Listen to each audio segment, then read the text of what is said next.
ये कहानी असाही नाम के एक ऐसे लड़के के बारे में है। जब उसका जन्म हुआ तभी उसकी माँ मर गई और अब उसके फादर भी नहीं है। इसी वजह से उसे बचपन से ही बहुत सारी प्रॉब्लम झेलनी पड़ी, क्योंकि बाकी उसकी उम्र के जो बच्चे थे वो उसे हमेशा बुली करते थे। लेकिन अब एक दिन जब वो मार खा रहा था तभी उसी समय अर्थ गॉड की पावर उसके पास एक्टिवेट हो जाती है, जिसकी वजह से वो उन लड़कों को दूर फेंक देता है जो कि उस पर हमला कर रहे थे। अब ये चीज देखकर गांव वाले हैरान थे। उन्हें लगता है कि ये किसी डेविल का श्राप है। इसी वजह से वो असाही को एक पत्थर के साथ बांध देते हैं, और वो भी लोहे की चेनों के साथ, जिससे कि वो कभी आजाद ही ना हो सके। अब उसे इस तरह से कुछ दिन बीत चुके थे और इतने दिनों में उसे जब भी भूख लगती थी तो वो आसपास पड़े हुए कचरे को या फिर कीड़ों को ही उठाकर गुजारा कर रहा था। पर अब एक दिन उसके पास एक लड़की आती है जो कि लगभग उसी की उम्र की थी। उस लड़की का नाम काओरी है और ये बाकियों की तरह असाही की शक्ल को देखकर उससे बिल्कुल भी नफरत नहीं करती, बल्कि ये तो यहाँ पर उसके लिए खाना लेकर आई थी। अब असाही खाना खाता और उसे धीरे धीरे काओरी अच्छी लगने लगी थी। साथ ही अब उनकी दोस्ती बहुत ही अच्छी हो गई थी, क्योंकि काओरी रोज ही असाही के लिए कुछ न कुछ लेकर आती थी। अब सीधे ही कई साल बाद का सीन आता है, जहाँ पर हम देखते हैं कि वो दोनों अब बड़े हो चुके हैं। हालांकि असाही हमेशा उस पत्थर से ही बंधा रहता। काओरी ही थी जो उसके लिए खाना लेकर आती थी। लेकिन कुछ ही टाइम के बाद अचानक से उस गांव में अकाल पड़ना शुरू हो गया और वहां की जमीन सूखने लगी थी। इस वजह से उनकी फसल खराब हो रही थी और इस चीज को देखते हुए सभी गांव वाले सोचते हैं कि शायद ऐसा असाही की वजह से हो रहा है, क्योंकि वो पहले से ही एक श्रापित बच्चा है। इसीलिए अब वो निकल पड़े थे उसे खत्म करने के लिए, जिससे उनके ऊपर से ये श्राप हट सके।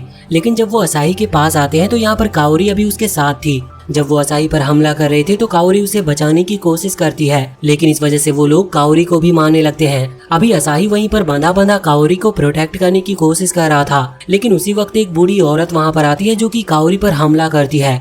और ये अटैक इतना ज्यादा खतरनाक था कि इसकी वजह से काओरी की मौत हो जाती है। ये देखकर असाही अपना आपा खो देता है। बचपन में जो उसकी अर्थ गॉड की पावर एक्टिवेट हुई थी वो फिर से एक्टिवेट होने लगती है, और अब वो पावर असाही के कंट्रोल में नहीं थी। इसी वजह से पहले तो वो अपनी चेन तोड़ता और इसके बाद एक ही झटके में लगभग पूरे गांव वालों को खत्म कर देता है। अब जब तक असाही को होश आया था तब तक उसने पूरे गांव को खत्म कर दिया होता है और वहां पर तबाही फैल चुकी थी। लेकिन इस सब के बावजूद भी अब काओरी को वापस जिंदा कर पाना उसके लिए नामुमकिन था। वैसे अर्थ गॉड की पावर होने की वजह से और इतने सालों तक एक ही जगह पर बैठे रहने की वजह से अचानक से अब उसकी बॉडी पर कुछ फ्लावर्स भी उग चुके थे। इसी वजह से वो उन्हें काओरी के पास रख देता और अचानक से हम देखते हैं कि उसकी बॉडी के अंदर एक मिस्टीरियस पावर सर्कुलेट होना शुरू होती है, जिसके बाद हमें एक गॉडेस को दिखाया जाता है और एक लड़के को जो कि असल में असाही ही है, लेकिन ये उसका रीइंकार्नेट वर्जन है। अब इसके बाद कई सौ साल बाद का सीन शिफ्ट होता है, जहाँ पर हम देखते हैं कि पूरी दुनिया बहुत ही ज्यादा एडवांस हो चुकी है। उसी समय असाही का जन्म होता है, मतलब कि असाही अब रीइंकार्नेट हो चुका है और यहाँ पर भी उसका नाम असाही ही था। इस वर्ल्ड में अभी वो एक नॉर्मल स्टूडेंट है और उसके पेरेंट इस वर्ल्ड में अभी भी नहीं है।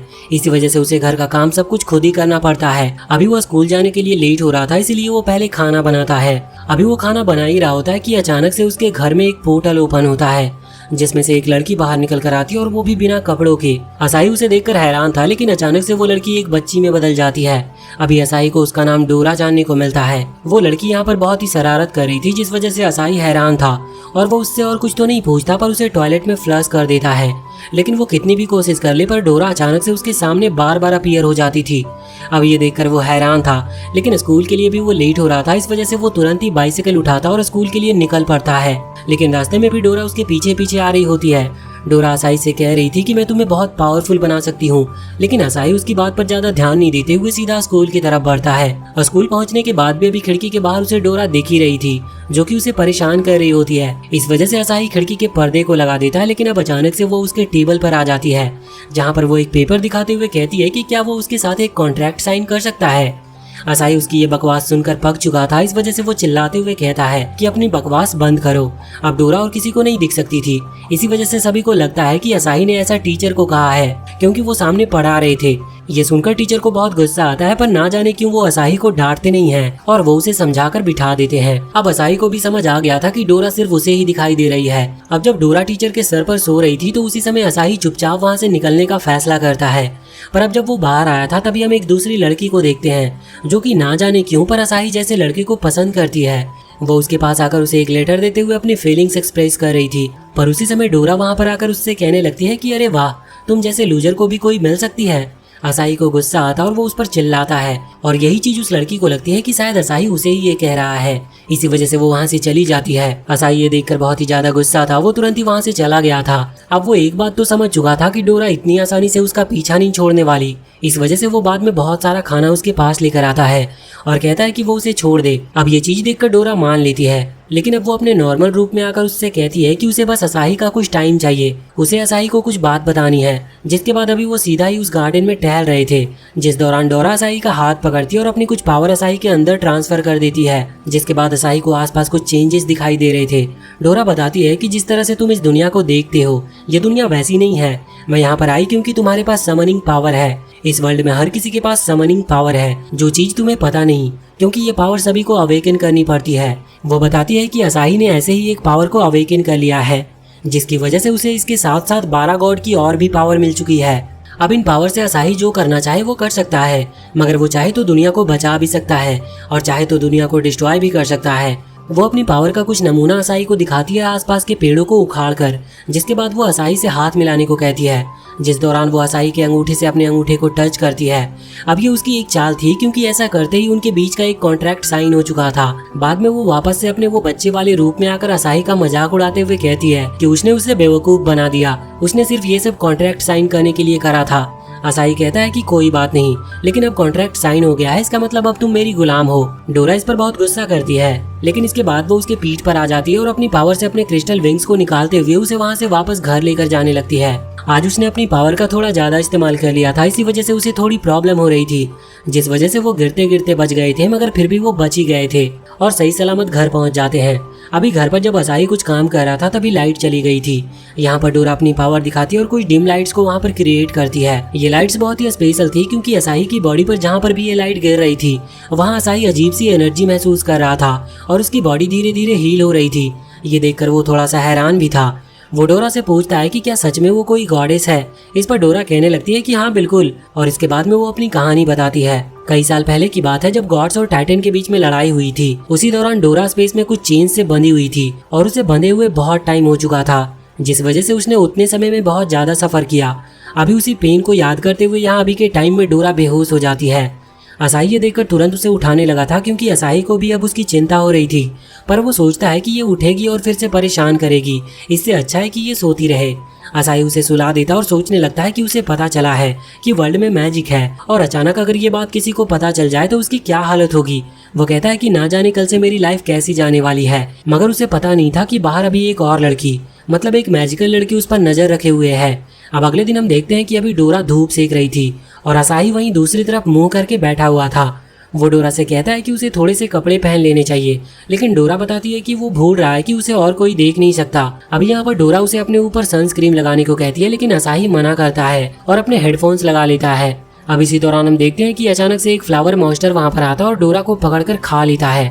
असाही अभी अपना हेडफोन लगाए हुए था, इस वजह से उसे कुछ भी सुनाई नहीं दे रहा था, पर डोरा वो सन क्रीम की बोतल वहाँ असाही के ऊपर फेंक कर मारती है और जब वो गुस्से में पीछे देखता है तो उसे जानने को मिलता है कि डोरा को एक फ्लावर मॉन्स्टर ने खा लिया है। ये देखकर वो हैरान था। वो फ्लावर मॉन्स्टर डोरा के कपड़े असाही के मुंह पर थूकता है और वहाँ से भागने लगता है। अब असाही भी उसका पीछा कर रहा था, लेकिन रास्ते में वो फ्लावर मॉन्स्टर कुछ लीव्स की मदद से असाही की आंखें बंद कर देता है, जिसकी वजह से वो नीचे गिर गया था और एक दीवार से टकरा जाता है। वैसे डोरा अपने मैजिक का इस्तेमाल नहीं कर सकती थी, क्योंकि वो असाही के पास नहीं है, और इसका रीजन ये है कि एक स्पिरिट जब तक अपने समनर के पास नहीं रहती तब तक वो अपने मैजिक पावर का इस्तेमाल नहीं कर सकती। लेकिन अब असाही वहाँ से खड़ा होता और तुरंत ही उस डायरेक्शन में भागता है जहाँ पर वो प्लांट भागा था। रास्ते में हम देखते हैं कि अभी उनकी सिटी में एक फेस्टिवल चल रहा था। अभी असाही को वो प्लांट मॉन्स्टर कहीं पर दिख नहीं रहा था, लेकिन वो भीड़ से आगे बढ़ना शुरू करता है। इसी दौरान उसके सामने एक खतरनाक बॉडी बिल्डर टाइप का लड़का आता है। उसे कुछ भी समझ नहीं आया था कि ये उसका रास्ता क्यों रोक रहा है, पर वो लड़का कहता है कि असल में वो उसी लड़की का भाई है जिस लड़की ने कुछ देर पहले असाही को एक लेटर दिया था, और असाही ने डोरा को चिल्लाते हुए जाने को कहा था, जिस वजह से वो लड़की चली गई थी। अभी वो लड़का असाही पर गुस्सा कर रहा था, लेकिन वो उस लड़की और उसके भाई से कहता है कि उसके पास इतनी फालतू वक्त नहीं है कि वो उनकी बातें सुन सके, और इसी तरह वो जवाब देते हुए वहाँ से भाग जाता है। कुछ देर के बाद उसे एक लड़का मिलता है जो कि उससे कह रहा था कि वो गलत रास्ते से जा रहा है, और वो लड़का यहाँ पर ना जाने किस चीज को बेचने की बात कर रहा था, जिस वजह से असाही को बहुत गुस्सा आता है और वो उसके फेस पर पैर रखते हुए वहाँ से भाग जाता है। अभी उसे कुछ ही दूर पर एक प्लांट मॉन्स्टर दिखता है और वो तुरंत ही उस तरफ भागता है और वो उसे जाकर पकड़ता है, लेकिन असल में वो एक प्लांट के कॉस्ट्यूम में एक क्यूट सी लड़की थी लेकिन अब उसी वक्त असाही को एक आवाज सुनाई देती है जो कि असल में डोरा को सुनाई दे रही थी, लेकिन एक समनर होने की वजह से वो आवाज असाही को भी सुनाई देती है। असाही उस आवाज को सुनते ही पहचान जाता है कि ये किस बैंड की आवाज है, जिस वजह से वो तुरंत ही उस जगह पर चला आता है। अब यहाँ पर पहुंचने के बाद अचानक से वो आवाज उसे आना कम हो गई थी और इसका कारण ये था कि डोरा की एनर्जी धीरे धीरे कम पड़ते जा रही है, लेकिन असाही को पता था कि वो यहीं आसपास ही है। इसी वजह से वो चिल्लाते हुए कहता है कि डोरा आपसे कोई भी बेवकूफी भरी बात करेगी तो वो ध्यान से सुनेगा। अभी ये सुनकर डोरा बहुत खुश हो जाती है और वो तुरंत ही उस प्लांट के पेट के अंदर अपने रियल फॉर्म में आ जाती है। और अब वो बड़ी हो चुकी थी, इस वजह से वो प्लांट उसे और अपने पेट में नहीं रख पाता। डोरा वहाँ से बाहर निकल कर आती है। असाही उसे देखता है तो अभी डोरा ने बिल्कुल भी कपड़े नहीं पहने थे, इसीलिए असाही तुरंत ही दूसरी तरफ मुंह कर लेता है। पर यहाँ पर डोरा भी उस प्लांट को हरा रही थी, जिसके बाद अब वो वापस से नॉर्मल होती है। असाही उसे अपना कोट दे देता है। तभी वो लोग वहाँ से दूर उस लड़की को देखते हैं जो कि असाही पर नजर रखे हुए थी। अभी डोरा यहाँ पर उस पर हमला करने के लिए आगे बढ़ती है, पर इतने में ही वो लड़की वहाँ से गायब हो गई थी। असाही उसे रोकता है और कहता है कि वो लड़की बहुत ज्यादा खतरनाक होगी, क्योंकि वो छुपते हुए भी अपनी समन की स्पिरिट से यानी कि उस प्लांट से काम करवा रही थी, जिसके लिए बहुत ज्यादा एनर्जी की जरूरत पड़ती है। इसीलिए डोरा भी उसकी बात मान जाती है। अगले सीन में हम एक ओल्ड मैन को देखते हैं जो कि अभी उसी लड़की से कह रहा था कि तुम्हें असाही को चोट नहीं पहुंचानी है, क्योंकि मुझे उसकी असली पावर को देखना है। अब जब वो लड़की वहाँ से चली जाती है तो वो ओल्ड मैन सोचता है कि आखिर असाही की जो गॉड पावर है वो कितनी ज्यादा स्ट्रांग होगी, और यही सोचते हुए वो बड़ा एक्साइटेड लग रहा था। अब अगले दिन हम देखते हैं कि वो लड़की वहीं अभी इसी वक्त स्कूल में असाही की क्लास की तरफ जा रही थी। वो असाही की क्लास में उसकी बेंच के पास आकर उसे एक लेटर देती है। बाकी सभी लड़के तो ये देखकर बहुत ही ज्यादा हैरान लग रहे थे। उस लड़की के जाने के बाद अब वो असाही के पास आते हैं और उस लेटर को लेते हैं और उसे चेक करने लगते हैं। उसमें लिखा हुआ था कि वो असाही का जंगल में इंतजार करेगी। सभी लड़के हैरान थे। अब जब छुट्टी के बाद असाही वहाँ पर जा रहा था तभी वो लड़के उसका पीछा करने लगते हैं। रास्ते में हम उस लड़की के भाई को भी देखते हैं जो कि असाही को वहाँ फेस्टिवल में भी मिला था। वो यहाँ भी असाही को पीटना चाहता था, लेकिन कुछ लोग उसे रोक लेते हैं क्योंकि असाही बहुत जरूरी काम के लिए जा रहा होता है। अब असाही वहाँ जंगल में पहुँचता है और देखता है कि बाकी लड़के भी उसी का पीछा कर रहे हैं, पर अब वो उन पर ध्यान नहीं देता। हम देखते हैं कि जब वो जंगल में थोड़ा सा और एंटर करता है तो वहाँ पर वो बाकी लड़के किसी न किसी वजह से बाहर ही रुक जाते हैं। मतलब उनके हाथ पैर कुछ वीन से बंध गए थे, पर ऐसा उस लड़की की पावर की वजह से हो रहा था। लेकिन अभी बस असाही आजाद था। वो आगे बढ़ जाता है। रास्ते में उसे एक बिल्ली देखती है जिसके ऊपर पट्टी बंधी हुई थी। इस बिल्ली का नाम म्याओ है, जो कि खुद असाही ने ही रखा है और असाही इसको जानता भी है। इसीलिए असाही उसे थोड़ा संभल कर रहने को कहता है, क्योंकि पहले भी उस बिल्ली को इस वजह से चोट लगी थी क्योंकि वो पेड़ से गिर गई थी। अब जब असाही वहाँ से आगे बढ़ता है तो उसे दिखता है कि रास्ता एंड हो चुका है, लेकिन अचानक से पेड़ एक रास्ता बना देता है, जिसके बाद असाही और डोरा वहाँ आगे बढ़ते हैं।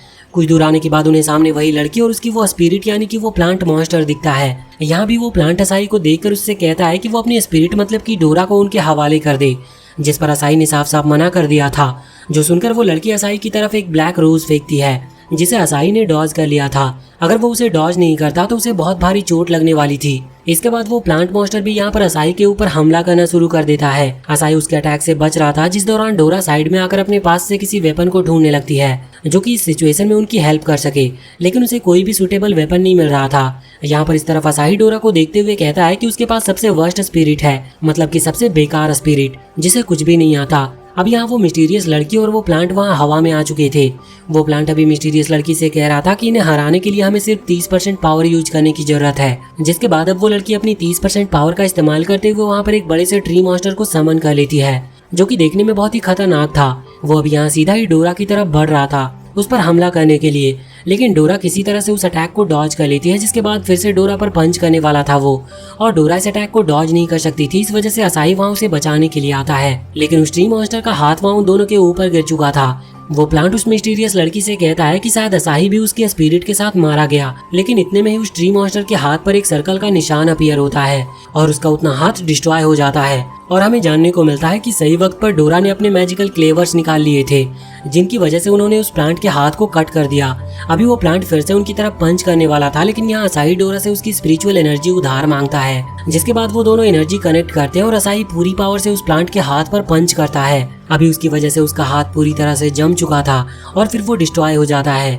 लेकिन अब इसके बाद वो ट्री मॉन्स्टर अपने दूसरे हाथ से हमला करने वाला था, जिससे बचने के लिए डोरा अपने क्रिस्टल विंग समन करती है। अब असाही और डोरा वहां से हवा में आ गए थे, जिसके बाद वो ट्री मॉन्स्टर के हाथ पर चढ़ गए थे और क्रिस्टल शूज को एक्टिवेट करते हुए बहुत ही स्पीड के साथ उस ट्री मॉन्स्टर से बचते हुए नीचे आते हैं। जिसके बाद असाई सही मौके पर उन मैजिकल क्लेवर्स का इस्तेमाल करते हुए उस ट्री मॉन्स्टर को खत्म कर देता है। अब यहाँ पर डोरा बहुत ज्यादा खुश थी और उसने तुरंत ही असाई को गले लगा लिया था, पर इसके बाद वहाँ पर वो उस मिस्टीरियस लड़की को वहाँ से जाता हुआ देखती है। इस वजह से वो उसकी तरफ हमला करने लगती है, पर असाई उसके सामने आकर डोरा को रोकता है। ये देखकर डोरा हैरान थी। वो इसकी वजह पूछती है तो असाई कहता है कि इस लड़की ने अपनी पूरी पावर का इस्तेमाल नहीं किया, वरना ये हमें खत्म भी कर सकती थी। हम देखते हैं कि अभी डोरा के पीछे 4 ट्री मॉन्स्टर खड़े हुए थे, जो कि पहले जैसे ही ताकतवर लग रहे थे। डोरा उन्हें देखकर डर जाती है और अपना बिहेवियर बदल लेती है। वो कहती है कि हमें दोस्ती कर लेनी चाहिए। साथ ही यहाँ पर वो उस मिस्टीरियस लड़की से घर चलकर कुछ खाने को भी कहती है। अब वो प्लांट कहने लगता है कि हम तुमसे दोस्ती करने के लिए यहाँ पर नहीं आए हैं और हम तुम्हारे साथ नहीं जाएंगे। लेकिन तभी उस मिस्टीरियस लड़की का पेट कुछ और ही बोलता है, जिस वजह से वो समझ जाते हैं कि उसे भी भूख लगी है। अगले सीन में अब वो असाई के घर पर पहुंच चुके थे। अब यहाँ पर घर पर आकर जब वो प्लांट असाई के हाथ का खाना खाता है तो कहने लगता है कि हमें इन लोगों से दोस्ती कर लेनी चाहिए, ये बुरे नहीं लगते। वैसे अब वो प्लांट इन पर अटैक करने का मोटिव भी बताता है। वो बताता है कि असल में हम सिटी के प्रोटेक्टर्स हैं और हम चाहते हैं कि तुम हमारी टीम को ज्वाइन कर लो। अब जब वो इतना कह ही रहा होता है कि तभी वो मिस्टीरियस लड़की उस प्लांट के मुंह में खाना ठूस कर वहाँ से चली जाती है। अब असाई भी उसके पीछे वहाँ बाहर आता है। यहाँ पर आने के बाद वो अपनी बेस्ट पिकअप लाइन उस मिस्टीरियस लड़की को सुनाता है, लेकिन इससे उसे कोई फर्क नहीं पड़ता। लेकिन अब वो लड़की यहाँ अपना नाम बताती है। उसका नाम हाना है और यहाँ पर वो कहती है कि मैं आगे भी तुम्हारी और तुम्हारी स्पिरिट डोरा के ऊपर नजर रखूंगी। और इसके बाद वो एक ब्लैक रोज असाई को देती है, पर तभी वहाँ पर डोरा और उसकी वो प्लांट स्पिरिट भी आ जाती है। वो दोनों यहाँ पर कुछ गलत समझ लेते हैं। वैसे सिचुएशन के हिसाब से उन्होंने सही समझा था। वो रोज हाना ने असाई को ऐसे ही दिया था। इसके बाद अब वो वहाँ से चली गई थी। अगले दिन हम असाई को स्कूल में देखते हैं, जहाँ पर अचानक से असाई की विंडो के पास से एक जिराफ आ जाता है। इसे देखकर सभी बच्चे हैरान थे, पर तभी खिड़की में से और भी जानवर अब अंदर आने लगे थे। अब ये देखकर वो सभी बाहर की तरफ जाते हैं, पर बाहर भी बहुत सारे जानवर थे। अब असाई वहाँ से आगे बढ़ता है। कुछ दूर से एक पांडा मिलता है, लेकिन असाई उसके पास से निकल गया था बिना उसे परेशान करे। बाद में जब वो बाहर आकर देखता है तो उसे एक चिंपैंजी भी दिखता है, जो कि चिंपैंजी का माइकल जॉर्डन ज्यादा लग रहा था और यहाँ पर वो बास्केटबॉल खेल रहा होता है। असाई शहर की हालत देखकर बहुत ही ज्यादा हैरान था। वो और डोरा वहाँ से जा रहे थे, तभी स्कूल इंस्ट्रक्टर उन्हें स्कूल जिम की तरफ जाने को कहते हैं, जिससे कि वो सभी सेफ रह सके। पर डोरा असाई से कहती है कि तुम एक समनर हो, तुम्हें डरने की जरूरत नहीं, हमें सिटी की तरफ चलना चाहिए, शायद हमें इसका रीजन पता चल सके। अब जब वो सिटी में आते हैं तभी असाई को वहाँ पर कुछ जंगली जानवर, मतलब कि जो खतरनाक वाले हैं जैसे कि शेर वगैरह, वो दिखते हैं और उनके सामने अभी एक लड़की खड़ी हुई थी। असाई को लगता है कि ये लड़की प्रॉब्लम में है, इस वजह से असाई तुरंत ही वहाँ से भागता है और उसे बचाता है। अभी उस लड़की के साथ एक कैट भी थी। वो कैट गुस्से में असाई के फेस पर अपने नाखून से हमला कर देती है। इसके बाद असाई को जानने को मिलता है कि असल में उस लड़की ने ही इन सभी जानवरों को जू से आजाद किया है, जिसके बाद ये सभी यहाँ शहर में भाग आए हैं। वैसे ऐसा करना उस लड़की के लिए बहुत मुश्किल होगा, इसका मतलब वो भी एक समनर है और इसमें उसके स्पिरिट ने उसकी हेल्प की होगी। अभी इस खतरे को देखकर सिटी की प्रोटेक्टर यानी कि हाना और उसका वो प्लांट वहाँ पर आ चुके थे। वो अभी बिल्डिंग से यहाँ इस लड़की और बाकी सभी जानवर को देख रहे थे।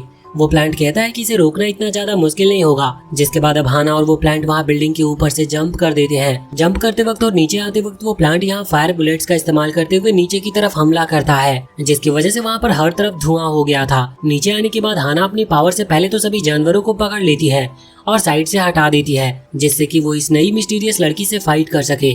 अब देखते ही देखते उन दोनों में लड़ाई शुरू हो गई थी।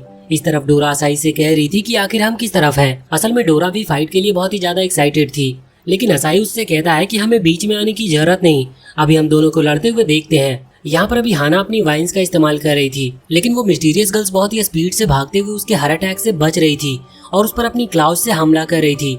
यहाँ हाना को भी थोड़ी प्रॉब्लम झेलनी पड़ती है, लेकिन धीरे धीरे वो अपने अटैक की स्पीड बढ़ाती है, जिस वजह से उसका अटैक को देख पाना थोड़ा सा मुश्किल हो रहा था। पर यहाँ पर वो मिस्टीरियस गर्ल अपनी कैट पावर को एक्टिवेट करती है, जिसके बाद उसे सब कुछ स्लो मोशन में दिख रहा था। इस वजह से उसके लिए हाना को रोकना थोड़ा सा आसान था। पर अब हाना और ज्यादा स्पीड बढ़ाती है, लेकिन वो मिस्टीरियस गर्ल भी अपनी स्पीड बढ़ा लेती है। अब यहाँ हाना ने उसे पकड़ने के लिए अपनी वाइन्स को उसकी तरफ फेंका था, जिस दौरान वो लड़की पीछे आने की कोशिश करती है, लेकिन उसका पैर फंस गया था। जिसके बाद हाना उसे पकड़ते हुए आसमान की बिल्डिंग की तरफ फेंकने लगती है और इसके बाद वो बड़ी सी दूसरी रूट वहाँ जमीन से निकालती है। अभी ये देखते हुए वो गर्ल भी अपनी पूरी स्ट्रेंथ यूज करने का फैसला करती है और अपनी स्पिरिट को एक जायंट स्पिरिचुअल बियर में कन्वर्ट कर लेती है। यहाँ पर इस जायंट बियर को रोकना इतना आसान नहीं था। इस वजह से सिचुएशन को संभालने के लिए हाना ने भी अपने ट्री को समन कर लिया था। अब वो ट्री मॉन्स्टर वहाँ पर उस बियर पर हमला करने के लिए आगे बढ़ता है और वो बियर भी आगे बढ़ता है, जिसके बाद वो दोनों ही कुश्ती की तरह एक दूसरे के हाथ को पकड़ लेते हैं और धक्का देने लगते हैं। अभी चीज में उस ट्री मॉन्स्टर के पास हाथ नहीं बचे थे, लेकिन तभी वो हाना का प्लांट एक मैजिकल स्पेल के थ्रू ट्री मॉन्स्टर के साथ कनेक्ट हो जाता है, जिसके बाद ट्री मॉन्स्टर के 2 और हाथ निकल आए थे और अब वो उन दोनों हाथों से बियर मॉन्स्टर पर एक के बाद एक हमला करना शुरू कर देता है। यहाँ पर वो बियर मॉन्स्टर अभी कुछ कर नहीं पा रहा था। इसके बाद वो ट्री मॉन्स्टर स्पिरिचुअल बियर को भी बहुत ही टाइट पकड़ लेता है और प्रेशर के साथ उसे दबाते हुए उसके स्पिरिट के कई सारे टुकड़े कर देता है। हम देखते हैं कि अब वो सारे टुकड़े कुछ स्पिरिचुअल वुल्फ में चेंज हो चुके थे। वो सारे स्पिरिचुअल वुल्फ यहाँ पर इस ट्री मॉन्स्टर की तरफ आगे बढ़ते हैं और उसके ऊपर चढ़कर उसे बाइट करने लगते हैं और इसकी वजह से दूसरी तरफ वहाँ पर हाना को भी चोट पहुँच रही थी। ये चीज असाही भी नोटिस कर रहा था। हाना इससे बचने के लिए अपने ट्री मॉन्स्टर को घूमने को कहती है और जब वो ट्री मॉन्स्टर बहुत ही तेजी से घूमता है तो वो स्पिरिचुअल वुल्फ वहाँ से दूर जाकर गिरने लगते हैं। अब जब उन स्पिरिचुअल वुल्फ को चोट लग रही थी तो उसकी वजह से यहाँ मियाओ को भी चोट लग रही थी। असाही समझ गया था कि अगर ये दोनों इस तरह से लड़ते रहे तो दोनों ही मारे जाएंगे। इस तरफ हम देखते हैं कि वो स्पिरिचुअल वुल्फ कमजोर पड़ रहे थे, इसी वजह से अब वो सभी एक साथ कंबाइन होते हुए एक स्पिरिचुअल स्नेक में कन्वर्ट हो जाते हैं।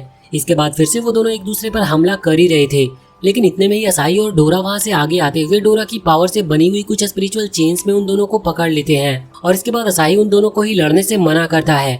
अब यहाँ पर वो जो स्पिरिचुअल स्नेक था वो वापस से स्पिरिचुअल फॉर्म में कन्वर्ट होते हुए मियाओ के अंदर चला आता है। यहाँ पर हमें जानने को मिलता है कि असल में मियाओ ही वो समनर है जिसने इस स्पिरिचुअल स्नेक और उस लड़की को समन किया था। यहाँ पर मियाओ की हालत बहुत ज्यादा खराब थी, इस वजह से असाही तुरंत ही उसे उठाता है और देखने लगता है। तभी यहाँ पर हाना का वो प्लांट मियाओ को उनके हवाले करने को कहता है, क्योंकि मियाओ की वजह से सिटी के ऊपर बहुत बड़ा खतरा आया था। लेकिन यहाँ असाही मियाओ की सिचुएशन को देखते हुए मना कर देता है और कहता है कि वो मियाओ को नहीं देंगे, क्योंकि अभी उसकी तबीयत और हालात दोनों ही बहुत खराब है। जब वो ठीक हो जाएगी तब वो आकर उससे मिल सकते हैं। अभी वो प्लांट गुस्से में था, वो असाही को वार्न करता है, पर यहाँ पर डोरा अपने वो क्लेवर्स दिखाते हुए प्लांट से कहती है कि सोच समझकर कुछ भी कहना। जिसके बाद हाना यहाँ फैसला करती है कि वो उस कैट को यानी कि मियाओ को अपने साथ अभी नहीं लेकर जाएगी और इसके बाद वो असाही को भी जाने देती है। अगले सीन में हम देखते हैं कि असाही अभी अपने घर पर बैठा हुआ था, जहाँ मियाओ वापस से अपने उस गर्ल वाले फॉर्म में आ चुकी थी। यहाँ असाही उससे हैरानी से कहता है कि आखिर एक कैट कैसे कोई समनर हो सकती है, जिस पर मियाओ बताती है कि उसे गलत फहमी है, क्योंकि हर एक जानवर एक समनर हो सकता है। ये सुनकर असाही हैरान था। अब मियाओ बताने लगती है कि उसका जो भाई है वो सबसे ज्यादा कूल समनर है, लेकिन अब वो थोड़े से उदास हो गई थी। वो बताती है कि उसका भाई करीबन 7 साल पहले उसे छोड़कर चला गया, जिसके बाद से वो उसे मिल नहीं पाई। उसने बहुत कोशिश की उसे ढूंढने की, लेकिन उसे वो कहीं नहीं मिला और इसी वजह से उसने सिटी में बहुत सारे जानवर छोड़ दिए थे, जिससे कि शायद उसके भाई का अटेंशन यहाँ सिटी की तरफ आए, लेकिन ऐसा भी नहीं हुआ। अब तभी वहाँ हम खिड़की के बाहर एक क्रो को देखते हैं, जो कि इस वक्त यहाँ पर अंदर ही देख रहा था और इसके बाद अब वो वहाँ से उड़ गया था और करीबन लाखों की गिनती में उड़ रहे क्रोज के साथ मिल जाता है। और उसी दौरान हमें एक लड़के को दिखाया जाता है जो कि असल में मियाओ का भाई है। अब अगले दिन हम देखते हैं कि सुबह सुबह असाही के गेट को कोई नॉक करता है। ये कोई असल में कुछ एलियन की शक्ल के लोग थे। जब असाही गेट खोलता है तो वो बताते हैं कि हाना ने उन्हें भेजा है असाही को बुलाने के लिए। अपने घर पर असाही उन्हें देखकर डर रहा था, इसी वजह से वो चुपचाप गेट बंद करने की कोशिश करता है, लेकिन वो लोग जबरदस्ती उसे उठाकर हाना के घर पर ले आते हैं, जहाँ पर हेलीकॉप्टर से आने के बाद असाही सबसे पहले हाना से मिलता है। जब वो वहाँ उसके मेंशन की तरफ आगे बढ़ रहे थे तभी असाही को गार्डन में एक फायर मॉन्स्टर खाना बनाता हुआ दिखता है। वो ये देखकर बहुत ही ज्यादा हैरान था, पर इसके बाद अब वो आगे बढ़ता है। जब वो उस मेंशन के अंदर आता है तो वहाँ पर उसे एक बड़ा सा स्टैचू दिखता है, जो कि उसे पता तो नहीं था, लेकिन वो असली में उसकी मदर की स्टैचू है। यहाँ पर वो प्लांट असाही को बताता है कि ये सबसे पहले वॉचर थी, मतलब ये वॉचर की लीडर थी। असाही इस पर ज्यादा ध्यान नहीं देता और वहाँ से आगे बढ़ने लगता है, लेकिन इतने में उसे कुछ आवाज आती है। उसे लग रहा था कि जैसे कि ये उसकी मदर की आवाज है और फिर वो एक दूसरी वर्ल्ड में पहुंच जाता है, जहाँ उसकी मदर अभी उसे अपने पास बुला रही थी। अब जब वो आगे बढ़ने वाला था तभी ये लोग उसे उठा देते हैं और कहते हैं कि वो कहाँ खो गया। और इसके बाद वो लोग वहाँ से सीधा हाना के ग्रैंडफादर के पास लेकर आते हैं, जिन्होंने असाही को बुलाया था। अब जब असाही वहाँ पर पहुँचता है तो वो ओल्ड मैन उसे अपना नाम हार्लोन बताते हैं। यहाँ पर अभी डोरा असाही से कह रही थी कि ये कोई मामूली से ओल्ड मैन नहीं है, लेकिन फिर हार्लोन अपनी पावर की मदद से असाही, डोरा और मियाओ को बिठा देता है। असाही अभी उसके ऑरा को महसूस कर पा रहा था कि ये सच में बहुत पावरफुल है। अभी हार्लोन उन्हें पूरी बात थोड़ी डिटेल में समझाने की कोशिश करता है। वो बताता है कि 2 ग्रुप्स हैं, एक वॉचर्स की और एक डिस्ट्रॉयर्स की। डिस्ट्रॉयर्स पूरी दुनिया को खत्म करना चाहते हैं और वॉचर्स का काम उन्हें रोकने का है। वो असाही से पूछते हैं कि आखिर वो किस फैक्शन को ज्वाइन करना चाहेगा। तभी यहाँ पर डोरा कहती है कि हमें अवेंजर को ज्वाइन करना चाहिए और मियाओ कहने लगती है कि नहीं, हमें जस्टिस लीग को ज्वाइन करना चाहिए। पर असाही इन दोनों को चुप कराते हुए बिठा देता है और इसके बाद हार्लोन से कहता है कि मेरे पेरेंट्स ने मुझे किसी भी बूढ़े आदमी की बात सुनने से मना किया था। अब हार्लोन उसे उसके पेरेंट्स की बातें बताना शुरू करता है।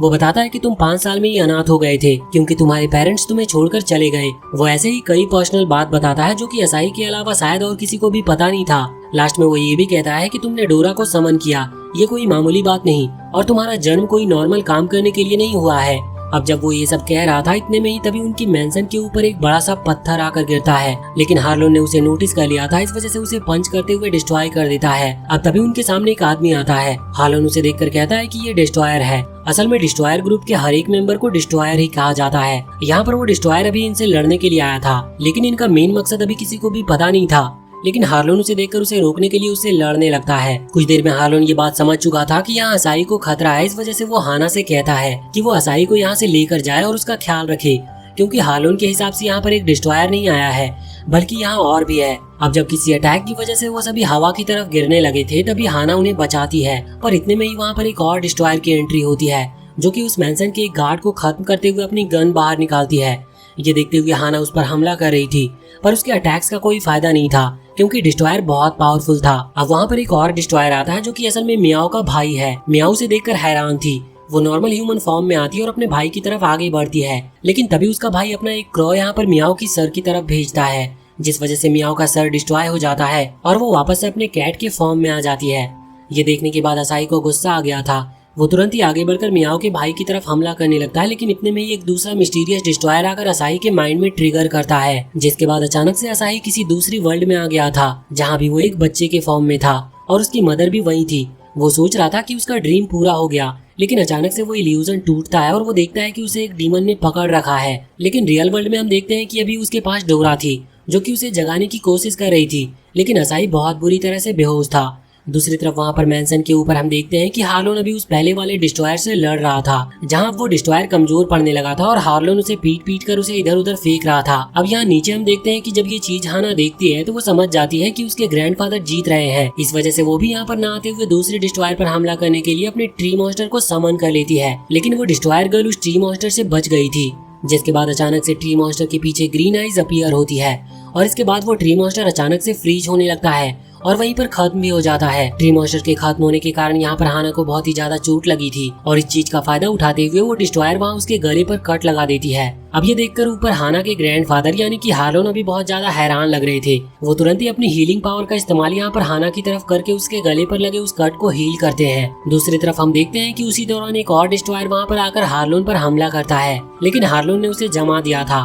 पर इतने में ही एक और डिस्ट्रॉयर वहाँ पर आता है जो कि हार्लोन को दूसरी तरफ से बिजी रखने की कोशिश कर रहा था, जिस चीज का फायदा उठाते हुए मियाओ के भाई ने यहाँ पर हार्लोन की पीठ पर हमला कर दिया था। इससे उसकी बहुत ज्यादा एनर्जी चली गई थी और तभी वो डिस्ट्रॉयर गर्ल वहाँ पर आकर उसके सर पर हमला करती है। हार्लोन यहाँ पर लगभग मरने की हालत में था, लेकिन अचानक से उसकी गॉड पावर एक्टिवेट हो जाती है और वो अपने गॉड स्पिरिचुअल फॉर्म में आ गया था, जिसके बाद उसकी पावर अब बहुत ज्यादा बढ़ चुकी है। पर तभी वहाँ पर एक और डिस्ट्रॉयर आता है जो कि अपने ग्रिम रीपर को समन करते हुए यहाँ पर हार्लोन के अंदर से उसकी सारी एनर्जी खींचने लगा था। अब ये प्रोसेस पूरी होती है तब हार्लोन मारा जा चुका था। ये देखकर नीचे डोरा और प्लांट बहुत ही ज्यादा हैरान थे। अभी ऊपर एक डिस्ट्रॉयर कहता है कि क्या हमें इन दोनों को भी खत्म करना चाहिए, जिस पर दूसरा डिस्ट्रॉयर कहता है कि इसकी जरूरत नहीं क्योंकि इनको मारकर कोई मतलब नहीं। इसके बाद वो सभी डिस्ट्रॉयर वहाँ से गायब हो जाते हैं। इसके बाद हम देखते हैं कि अब अगले दिन असाही को होश आ चुका था, लेकिन हाना की हालत अभी भी खराब थी, उसे होश नहीं आ रहा था, इसीलिए प्लांट और डोरा भी गुस्सा कर रहे थे। पर तभी यहाँ पर असाही अपने मोबाइल में उन्हें उसी फाइट को दिखाता है।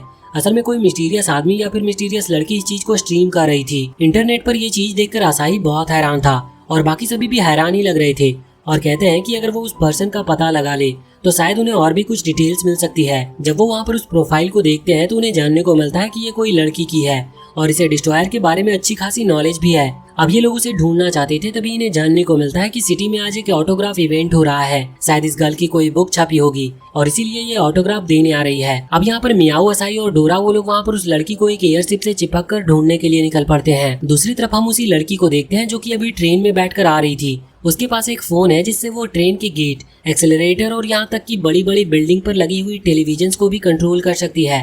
अब जब वो वहाँ पर पहुँचती है और बैठती है बुक लेकर ऑटोग्राफ देने के लिए तो वहाँ पर कोई भी नहीं आता क्योंकि कोई भी उसे पहचानता तक नहीं है। लेकिन जब वो डीमोटिवेट होने वाली थी कि इतने में मियाओ ऊपर से उसे नोटिस कर लेती है, जिस वजह से वो तीनों ही वहाँ ऊपर से नीचे आ जाते हैं और असाही यहाँ पर मास्क पहनकर उस लड़की के पास आकर उसकी बुक्स की तारीफ करने लगता है। साथ ही उसे पैसे देते हुए कहता है कि मुझे ये सारी बुक चाहिए। अभी वो लड़की वो सारे पैसे ले लेती और वो बहुत खुश लग रही थी।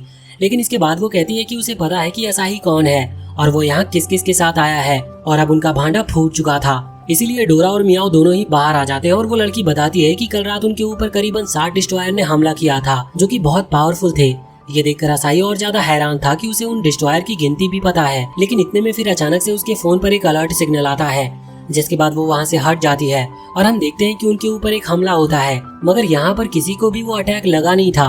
अब अचानक से वो फोन जो कि नीचे गिर गया था वो फिर से अलर्ट सिग्नल जारी करता है, जिसके बाद वो गर्ल अचानक से वहाँ से भागने लगती है। अभी असाही, डोरा और मियाओ तीनों ही उसका पीछा कर रहे थे। रास्ते में भागते हुए वो लड़की बताती है कि ये अटैक उसी के ऊपर हुआ है। अब ये जानकर असाही सोचता है कि ये लड़की उनके लिए जरूरी है, इस वजह से वो यहाँ पर इसे छोड़ नहीं सकते। अभी इनकी तरफ बहुत सारी बुलेट्स आ रही थी जिसे वो डॉज कर रहे थे।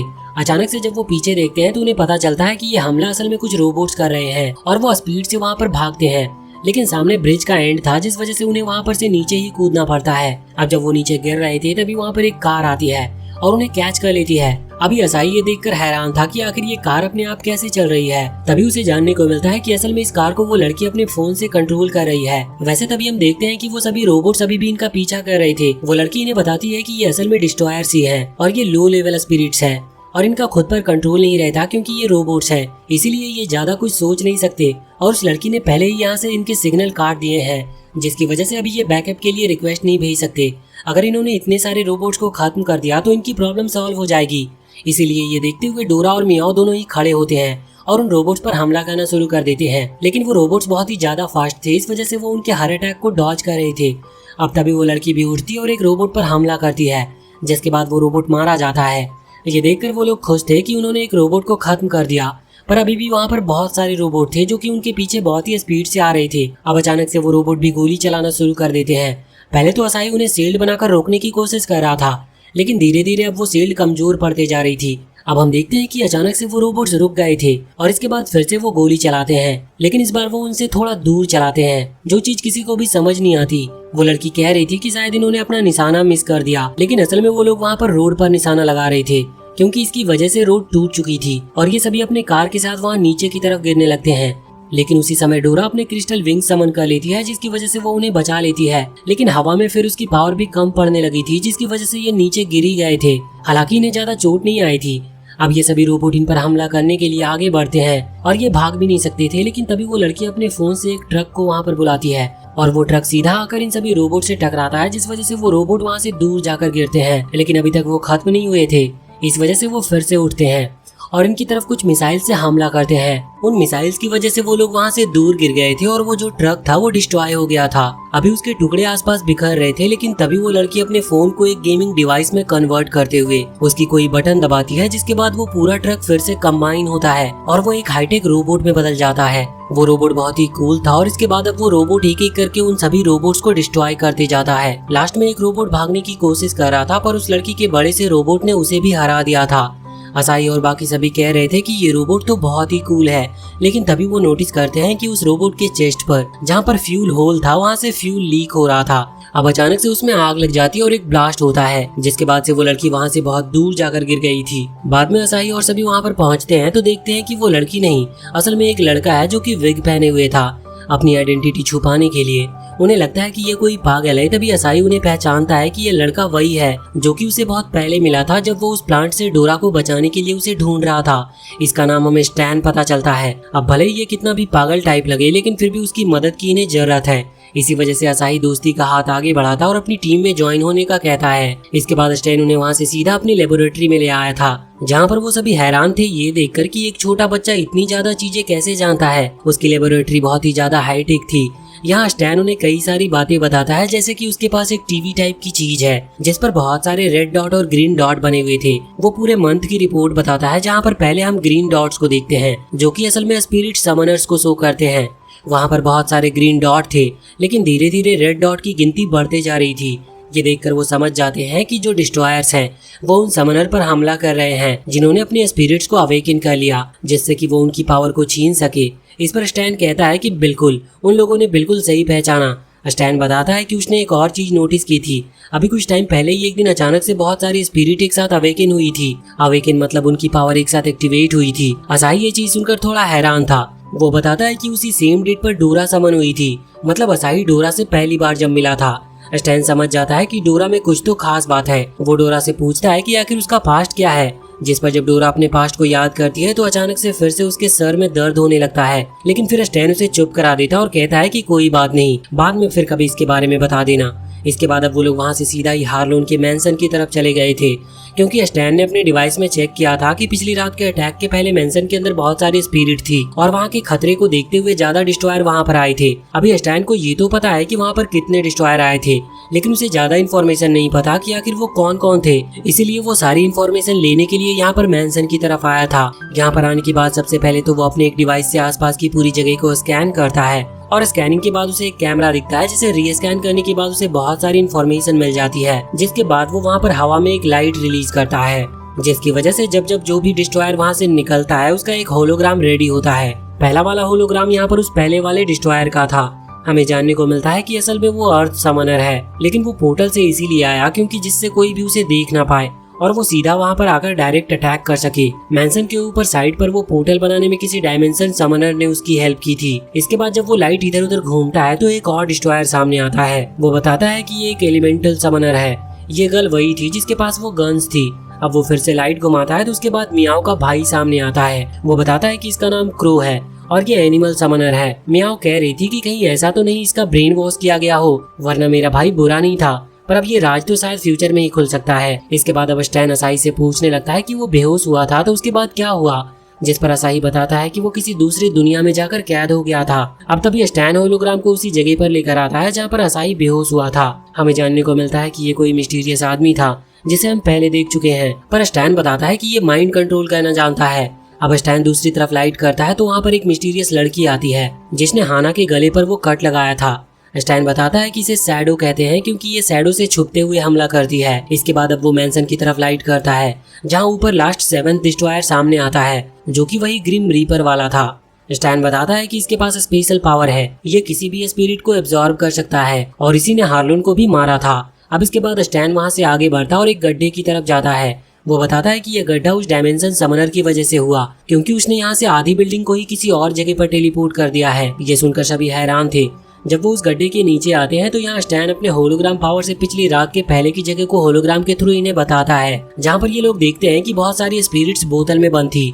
असल में ये लोग वॉचर्स हैं, इसी वजह से इनके पास बहुत पावर है और इन्होंने सभी स्पिरिट्स को बंद करके रखा हुआ था जिससे कि कोई भी खतरा ना आए। और सभी डिस्ट्रॉयर्स इन स्पिरिट को चुराने के लिए आए थे और वो इसमें कामयाब भी हो गए। स्टैन बताता है कि हार्लोन सबसे पावरफुल वॉचर था और अब उसके जाने के बाद उनका ग्रुप बहुत कमजोर हो चुका है। वैसे तभी स्टैन को पता चलता है कि वो जो 7 डिस्ट्रॉयर आए थे उनमें से एक डिस्ट्रॉयर अभी सिटी से कुछ ही दूर पर है और वो अभी अकेला भी है।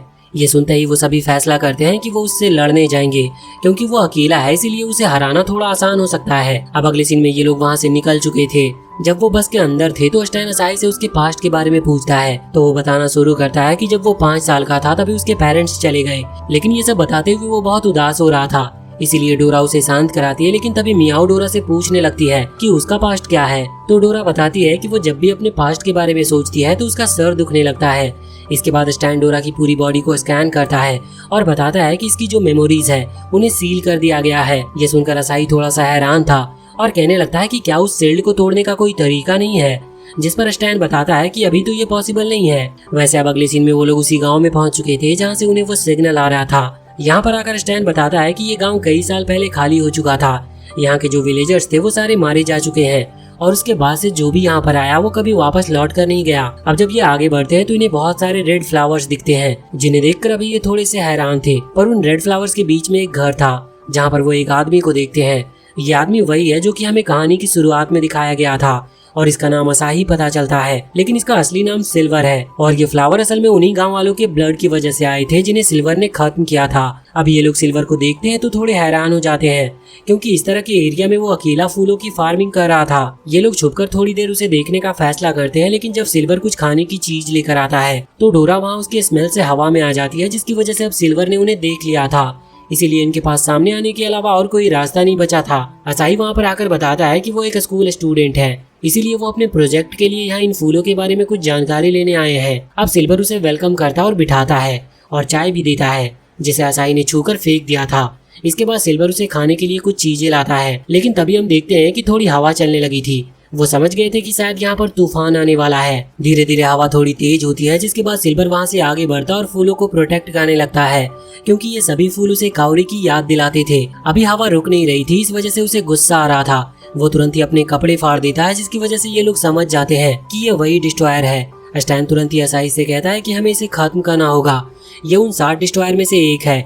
इसीलिए अब वो तुरंत ही उसकी तरफ हमला करने के लिए आगे बढ़ने लगे थे, पर तभी आसमान से कुछ बिजली गिरती है, जिसकी वजह से ये वापस से वहाँ से कुछ दूर जाकर गिरते हैं और वहाँ पर सिल्वर की बॉडी पर एक एनर्जी हावी होने लगती है। सिल्वर पीछे मुड़ते हुए असाई को मदद के लिए चिल्लाता है, पर इससे पहले ही वो एनर्जी उसके ऊपर हावी हो चुकी थी और उसके ऊपर एक स्टोन से बनी हुई परत आ गई थी। जिसके बाद हम देखते हैं कि ये उसी डिस्ट्रॉयर जैसा दिखता है जो कि मैंसन में सबसे पहले दिखाई दिया था। असल में ये वही है। एनर्जी के हावी होने की वजह से ही अपने ऊपर ये कंट्रोल खो देता है और उसकी बॉडी पूरी तरह से बदल जाती है। अब यहाँ पर सिल्वर असाई की तरफ हमला करने के लिए आगे बढ़ रहा था, लेकिन असाई अपनी शील्ड क्रिएट करते हुए उसके अटैक से बच जाता है, लेकिन इससे वो थोड़ा पीछे गिर गया था।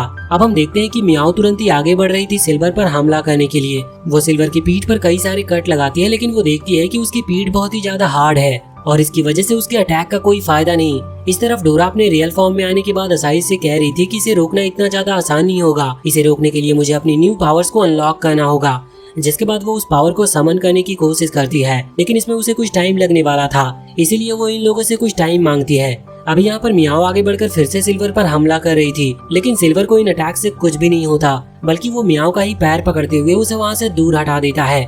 अब इसके बाद सिल्वर सीधा असाई की तरफ बढ़ रहा था, लेकिन तभी स्टैन आ गया था और कहता है कि इसे मैं रोकने की कोशिश करता हूँ। इसके बाद वो बिल्कुल सिल्वर के नजदीक आकर उसकी इन्फॉर्मेशन यानी कि उसके पास्ट के बारे में थोड़ा बहुत पढ़ने लगा था, जो देखकर सिल्वर को और भी गुस्सा आता है और वो तुरंत ही स्टैन को पंच करते हुए वहाँ पर नीचे गिराता है और इसके बाद उसके ऊपर बहुत तेजी से पंच करता है, जिसकी वजह से जमीन भी डिस्ट्रॉय होने लगी थी। लेकिन स्टैन वहाँ से गायब हो चुका था। स्टैन उसके पीछे आता और फिर से वही इन्फॉर्मेशन पढ़ने लगा था। अब यहाँ पर सिल्वर पूरी कोशिश कर रहा था स्टैन को मारने की, लेकिन उसे टच कर पाना उसके लिए बहुत मुश्किल था, क्योंकि असल में स्टैन होलोग्राम का यूज कर रहा था और वो बार बार यहाँ से वहाँ टेलीपोर्ट हो रहा था, जिस वजह से सिल्वर को असली स्टैन को ढूंढने में प्रॉब्लम हो रही थी। साथ ही इसके बाद स्टैन अपने कई सारे क्लोन क्रिएट करता है, जिससे सिल्वर बहुत ही कंफ्यूज था और उसे बहुत गुस्सा आने लगा था। इस वजह से वो अपनी पूरी पावर को अनलीज करता है, जिससे इतना प्रेशर सर्कुलेट होता है कि जमीन वहाँ टूटने लगती है और स्टैन के क्लोन के साथ साथ स्टैन भी वहाँ से दूर जाकर गिरता है, जिसकी वजह से अब क्लोन भी डिस्ट्रॉय हो चुके थे। पर अब सही वक्त पर असाई स्टैन को पकड़ लेता और सामने एक शील्ड बना लेता है, जिसकी वजह से वो सामने से आते हुए पत्थर उन्हें नहीं लगते। वैसे वहाँ की जमीन भी उखड़ चुकी थी, इस वजह से जमीन के नीचे जो हड्डियां गड़ी हुई है, मतलब कि उन विलेजर्स की हड्डियां जिन्हें कि सिल्वर ने खत्म किया था, वो भी सामने अब दिखने लगी थी। इन्हें देखते हुए असाई और बाकी सभी को लगता है कि सिल्वर ने ही उन्हें खत्म किया है, इसका मतलब वो बहुत बुरा है। इस वजह से उन सभी को और भी ज्यादा गुस्सा आने लगा था। पर इधर सिल्वर भी जमीन से बहुत सारे पत्थर उठाते हुए उनकी तरफ हमला करने लगता है। इस तरफ हम देखते हैं कि डोरा की वो टेक्निक फाइनली अवेकन हो चुकी थी, जिस वजह से वो असाई को अपनी पावर देना स्टार्ट करती है। साथ ही यहाँ पर उसने अपनी मेमोरीज को असाई के साथ शेयर किया था। अभी असाई उसकी पावर की मदद से क्रिस्टल स्वॉर्ड क्रिएट करता है और साथ ही हमला करने के लिए आगे बढ़ता है। अब यहाँ सिल्वर पर अटैक करते वक्त स्टैन वहाँ से चिल्लाते हुए कहता है कि उसे सिल्वर के चेस्ट पर लगे उस कोर पॉइंट को डिस्ट्रॉय करना चाहिए, क्योंकि शायद वही सिल्वर का एनर्जी कोर है। असाई उसकी बात मानता है और ऐसा ही करना शुरू कर देता है, जिसकी वजह से सिल्वर अभी हार रहा था। हम देखते हैं कि असाई उस स्वॉर्ड को यानी कि क्रिस्टल को मैनिपुलेट करते हुए एक बड़े से हैमर में ट्रांसफॉर्म करता है, जिसके बाद वो बड़े से हैमर से एक के बाद एक सिल्वर के ऊपर कई सारे अटैक करता है और सिल्वर को वहीं नीचे गिरा देता है। इस वजह से अभी सिल्वर का वो स्टोन आर्मर भी पूरी तरह से टूट चुका था।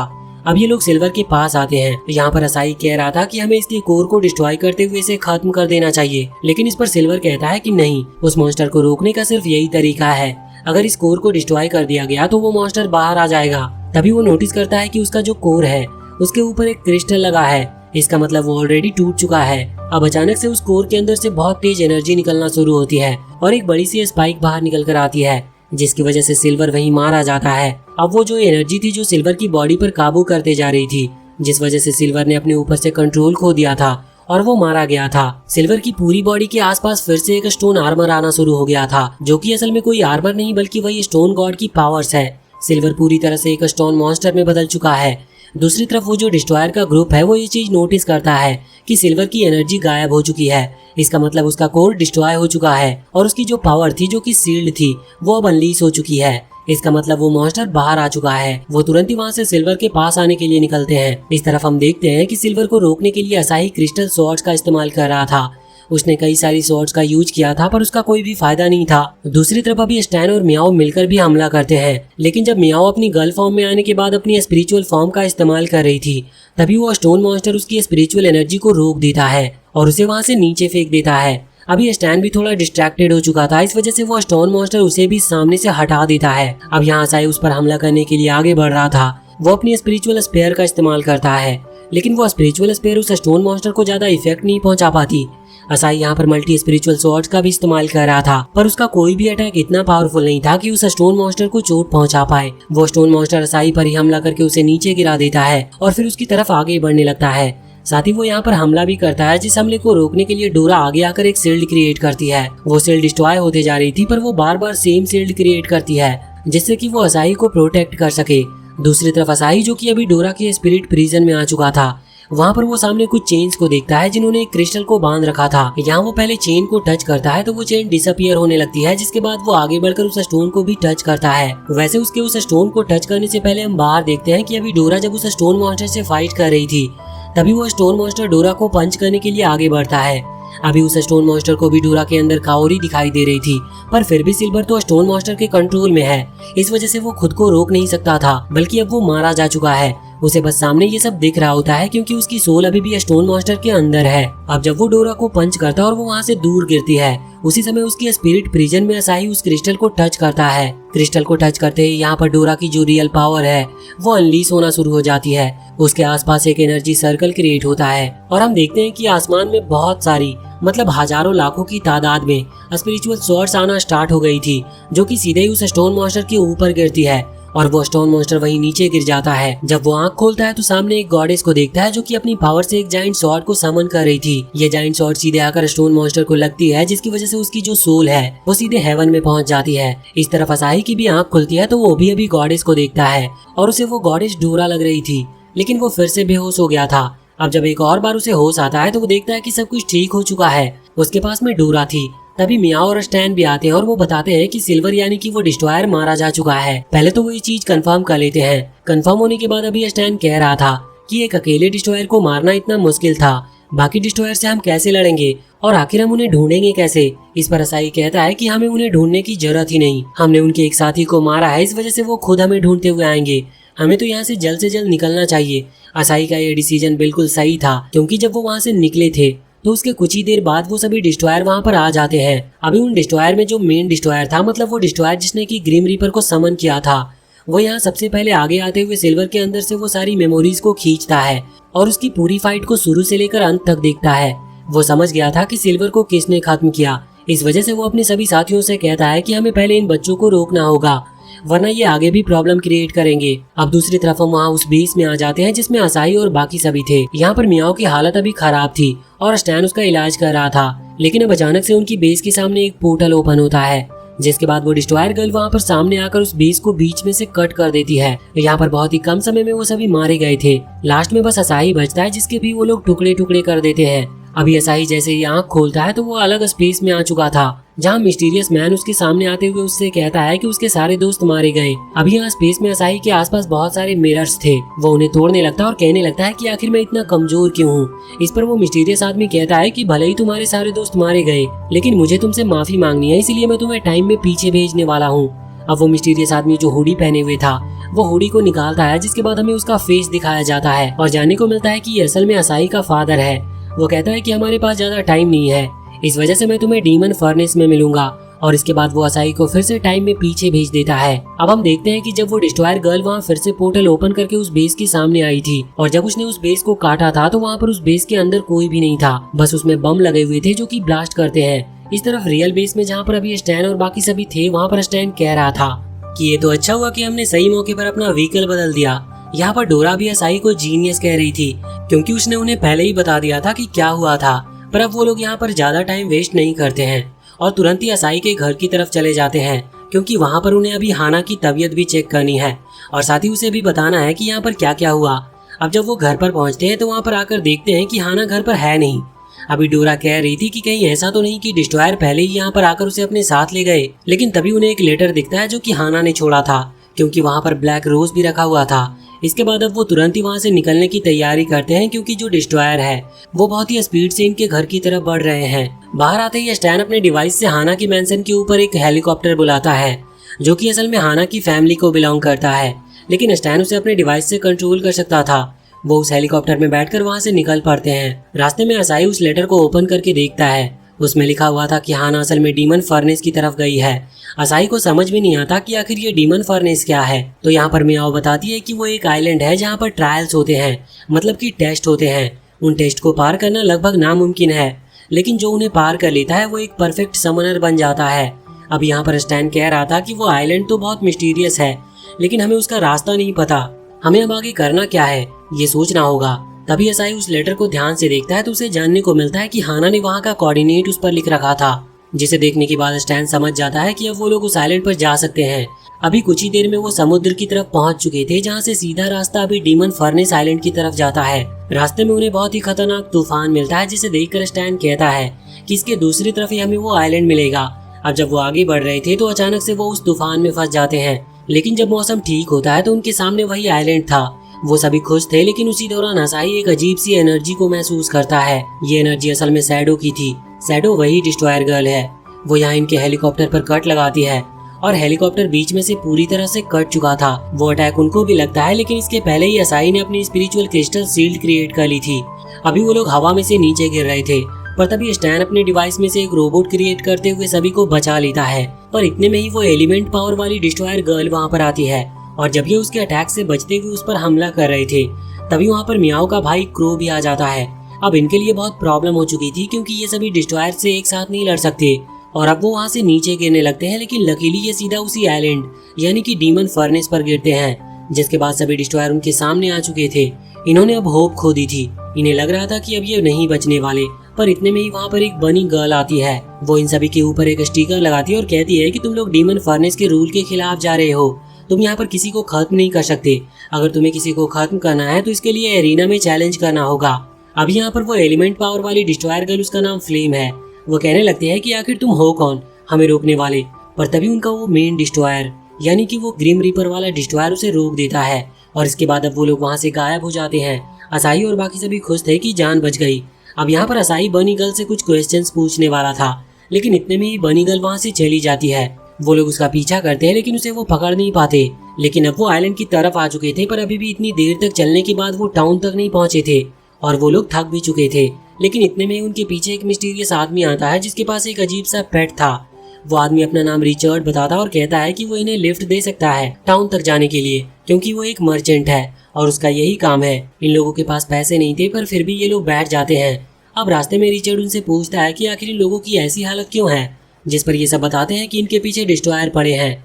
पर फिर रिचर्ड कहता है कि कोई बात नहीं, अब तुम सबसे सेफेस्ट जगह पर हो, क्योंकि यहाँ पर वॉचर्स और डिस्ट्रॉयर आपस में लड़ नहीं सकते। ये रूल एंसेस्टर्स ने बनाया था। यहाँ पर वॉचर्स और डिस्ट्रॉयर की फाइट सिर्फ एरिना के अंदर ही होती है। अब इस पर सभी खुश भी थे। कुछ ही देर में वो टाउन पहुंच जाते हैं, जहाँ पर आकर वो एक शॉप पर रुकते हैं जहाँ खाना मिलता है। वहाँ पर वो बोतल में रखा हुआ कुछ लिक्विड पीते हैं, जिसके बाद उनकी भूख तो मिट ही रही थी, लेकिन साथ ही साथ उनकी बॉडी भी हील करती जा रही थी। उन्हें ये लिक्विड बहुत पसंद आता है। वो ऐसी कई सारी बोतलें खत्म कर लेते हैं, जिसके बाद वो शॉप ऑनर यहाँ पर बहुत सारे पैसे की डिमांड करता है, लेकिन रिचर्ड उसे पैसे दे देता है और उनसे कहता है कि ये लोग फ्यूचर में उसे पैसे लौटा दें। सभी रिचर्ड की इस चीज से बहुत खुश थे। कुछ देर में वो एक क्लॉथ शॉप पर जाते हैं, जहाँ पर वो कुछ अपने लिए कपड़े खरीदते हैं, और वहाँ का पैसा भी रिचर्ड ही देता है। अभी रिचर्ड उस शॉप ऑनर से कुछ बात कर रहा था और उसकी स्माइल देखकर लग नहीं रहा था कि वो कोई अच्छा बंदा है। इसके बाद अब वो वहाँ डीमन फर्नेस की मेन पैलेस की तरफ पहुँच चुके थे, जहाँ पर असल में वो एरिना है।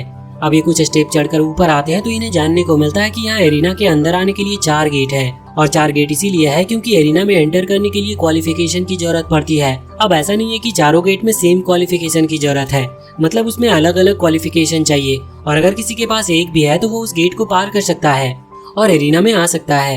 यहाँ पर पहला जो गेट था उसमें उन्हें बहुत ही ज्यादा पैसे चाहिए थे, मतलब बहुत ही ज्यादा। अब वो उम्मीद खो चुके थे कि यहाँ से तो वो अंदर नहीं जा सकते। तभी स्टैन अपना कार्ड निकालता और पैसे देते हुए खुद अंदर चला जाता है।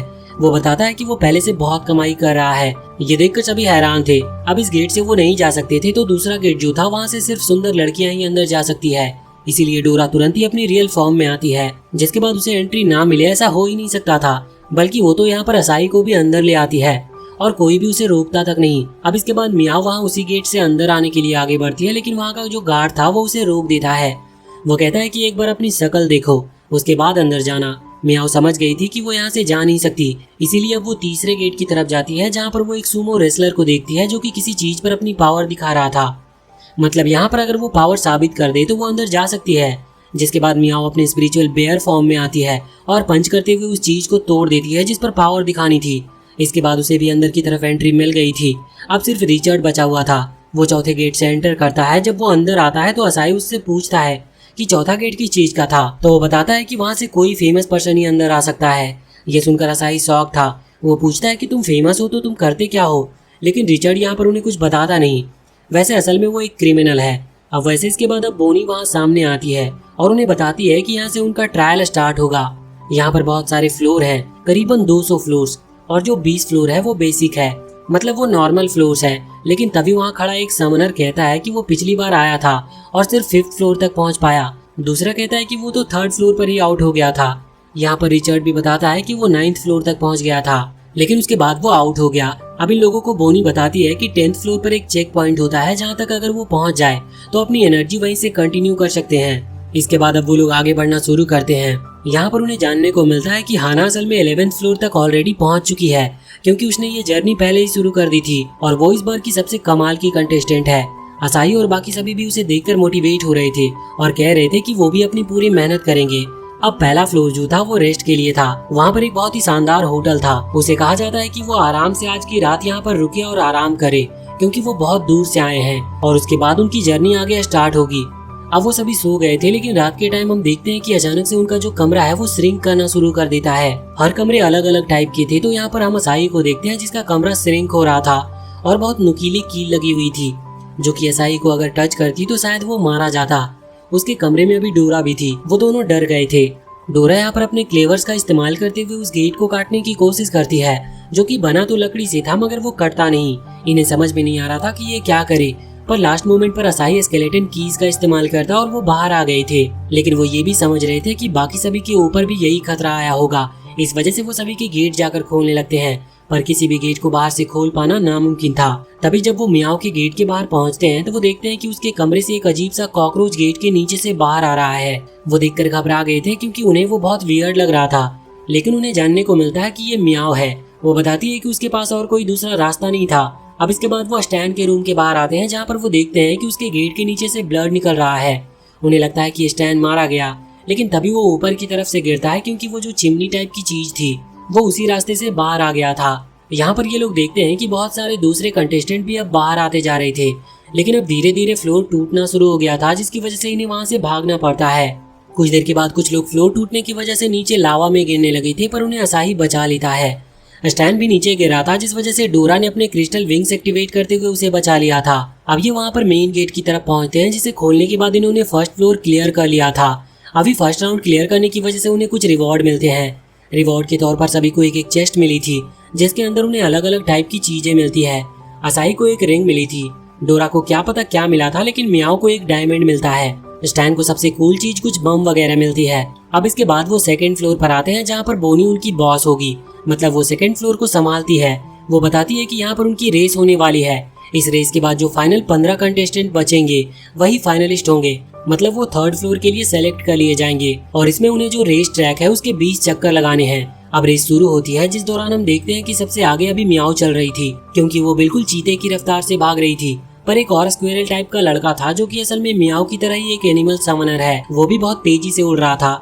अभी हम बाकियों को भी देखते हैं, जहाँ पर जो नए नए कंटेस्टेंट थे उनके पास अच्छी अच्छी काबिलियत थी, लेकिन जो पुराने वाले थे वो इस बार बहुत ज्यादा तैयारियों के साथ आए हैं। इस वजह से उन्हें हराना थोड़ा मुश्किल था और यहाँ पर कुछ चीटिंग भी कर रहे थे। यहाँ पर कोई रूल नहीं है, इसीलिए इसे चीटिंग नहीं कहा जा सकता, पर वो दूसरों को रोकने की कोशिश कर रहे थे। इस चीटिंग से बचने के लिए डोरा भी असाई को हवा में क्रिस्टल विंग्स की मदद से उड़ाते हुए ले जा रही थी। हम कई सारे चीटर्स को देखते हैं, जहाँ पर कुछ लोग बुलेट्स का यूज कर रहे थे और कुछ पॉइजन गैस का, लेकिन ये लोग उन्हें भी रोकते हुए हराते हैं और फिनिश लाइन को पार करते हैं। अभी हम दूसरी तरफ देखते हैं कि डिस्ट्रॉयर में से वो शैडो नाम की डिस्ट्रॉयर और फ्लेम नाम की डिस्ट्रॉयर दोनों आपस में फाइट कर रहे थे, सिर्फ अपनी स्किल को इम्प्रूव करने के लिए। उनकी फाइट कुछ देर तक ऐसे ही चलती है, लेकिन अब वो बोर होने लगे थे। वो दोनों कहते हैं कि हमें उन वॉचर से लड़ना है। वॉचर से मतलब अभी वो असाई और उसके ग्रुप की बात कर रहे थे। इसी पर वहीं पर बैठी एक दूसरी डिस्ट्रॉयर कहती है कि हम अभी वहाँ पर एंट्री नहीं कर सकते क्योंकि डीमन फर्नेस में टेलीपोर्ट होना नामुमकिन है, और अगर नॉर्मली वो ऐसे ही जाते हैं तो उनके पीछे डीमन फर्नेस के गार्ड पड़ जाएंगे, इसीलिए ये करना गलत होगा। अब सबसे बेस्ट ऑप्शन यही था कि वो टेलीविजन में वहाँ के लाइव टेलीकास्ट को देखे जो कि बोनी कर रही है।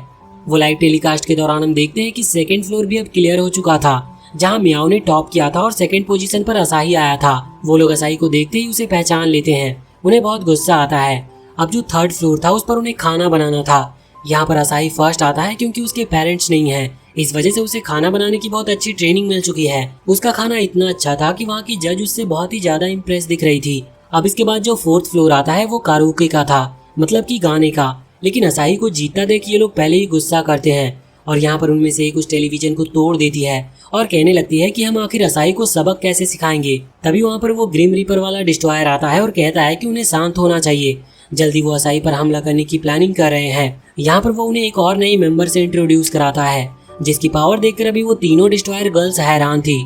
यहाँ ग्रिम रीपर वाला डिस्ट्रॉयर कहता है कि इसकी मदद से असाही हमसे बचकर भाग ही नहीं सकता। अब इसके बाद ये सीन चेंज होता है और हम बोनी को देखते हैं जो कि अभी एल्डर से मिलने आई थी।